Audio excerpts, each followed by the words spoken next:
ഭാരത സമാധാനത്തിനു വേണ്ടിയുള്ള പ്രാർത്ഥന. കർത്താവായ യേശുവേ, ഭാരതരാജ്യത്തെ അങ്ങയുടെ തിരുഹൃദയത്തിൽ ഞങ്ങൾ ഫലമേൽപ്പിക്കുന്നു.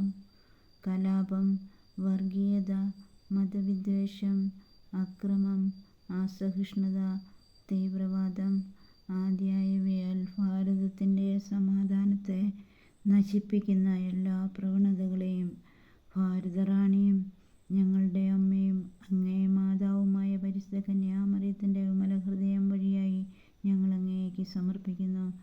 യേശുക്രിസ്തുവിലൂടെയുള്ള ശാശ്വത സമാധാനം ഭാരതത്തിലുള്ള സകല മക്കളും സമൂഹങ്ങളും അനുഭവിക്കുവാൻ അങ്ങിടയാക്കണമേ. ആമേൻ. സർവ്വസ്നായ ഞങ്ങളുടെ പിതാവേ, അങ്ങയുടെ നാമം പൂജിതമാണമേ. അങ്ങയുടെ രാജ്യം വരണമേ. അങ്ങയുടെ തിരുമനസ്സ് സ്വർഗ്ഗത്തിലെ പോലെ ഭൂമിയിലുമാണമേ. അന്നു വേണ്ട ആഹാരം ഇന്ന് ഞങ്ങൾക്ക് തരണമേ. ഞങ്ങളോട് തെറ്റ് ചെയ്യുന്നവരോട് ഞങ്ങൾ ക്ഷമിച്ചതുപോലെ ഞങ്ങളുടെ തെറ്റുകൾ ഞങ്ങളോട് ക്ഷമിക്കണമേ. ഞങ്ങളെ പ്രലോഭനത്തിൽ വീഴാനിടയാകരുതേ, ദുഷ്ടാരൂപിയിൽ നിന്ന് ഞങ്ങളെ രക്ഷിക്കണമേ. ആമേൻ. നന്മ നിറഞ്ഞ മറിയമേ, സ്വസ്തി, കർത്താവ് അങ്ങയുടെ കൂടെ സ്ത്രീകളിൽ അങ്ങ് അനുഗ്രഹിക്കപ്പെട്ടവളാകുന്നു. അങ്ങയുടെ ഉദരത്തിൻ ഫലമായി ഈശോ അനുഗ്രഹിക്കപ്പെട്ടവനാകുന്നു. പരിശുദ്ധ മറിയമേ, തമ്പുരാൻ്റെ അമ്മേ, പാപികളായ ഞങ്ങൾക്ക് വേണ്ടി ഇപ്പോഴും ഞങ്ങളുടെ മരണസമയത്തും തമ്പുരാൻ്റെ അപേക്ഷിക്കണമേ. ആമേൻ. നന്മ നിറഞ്ഞ മറിയമേ, സ്വസ്തി, കർത്താവ് അങ്ങയുടെ കൂടെ സ്ത്രീകളിൽ അങ്ങ് അനുഗ്രഹിക്കപ്പെട്ടവളാകുന്നു.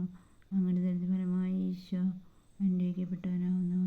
പരിശുദ്ധ മറിയമേ, തമ്പുരാൻ്റെ അമ്മേ, പാപികളായ ഞങ്ങൾക്ക് വേണ്ടി ഇപ്പോഴും ഞങ്ങളുടെ മരണസമയത്തും തമ്പുരാൻ്റെ അപേക്ഷിക്കണമേ. ആമേൻ.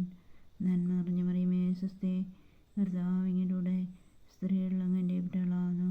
അങ്ങയുടെ ഉദരത്തിൻ ഫലമായി ഈശോ അനുഗ്രഹിക്കപ്പെട്ടവനാകുന്നു. പരിശുദ്ധ മറിയമേ, തമ്പുരാൻ്റെ അമ്മേ, പാപികളായ ഞങ്ങൾക്ക് വേണ്ടി ഇപ്പോഴും ഞങ്ങളുടെ മരണസമയത്തും തമ്പുരാൻ്റെ അപേക്ഷിക്കണമേ. ആമേൻ. പിതാവിനും പുത്രനും പരിശുദ്ധാത്മാവിനും സ്തുതി, ആദിയിലെ പോലെ ഇപ്പോഴും എപ്പോഴും എന്നേക്കും. ആമേൻ.